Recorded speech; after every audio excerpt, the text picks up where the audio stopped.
এক ছিল এক চতুর শেয়াল। একদিন সে জঙ্গলের মধ্যে খাবার খুঁজতে খুঁজতে হাঁটছিল। হঠাৎ সে একটি গভীর কুয়োর মধ্যে পড়ে গেল।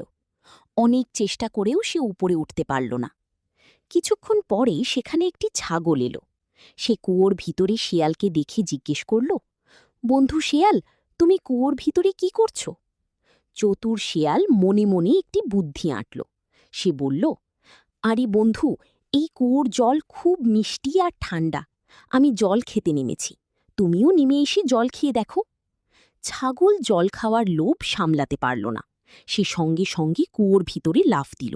তারপর দুজনে জল খেল। জল খাওয়া শেষ হতেই শিয়াল বলল, বন্ধু ছাগল, তোমার সাহায্য দরকার। তুমি তোমার দুই পা কুয়োর দেয়ালে তুলে দাঁড়াও। আমি তোমার পিঠ বেয়ে উপরে উঠে যাব, তারপর তোমাকেও তুলে নেব। সরল ছাগল শিয়ালের কথা বিশ্বাস করল। সে দেয়ালে পা তুলে দাঁড়াতেই শিয়াল তার পিঠ বেয়ে উপরে উঠে গেল। কিন্তু উপরে উঠে শিয়াল দৌড়ে পালাতে লাগল। ছাগল চিৎকার করে বলল, বন্ধু, আমাকে তো তুলে নাও।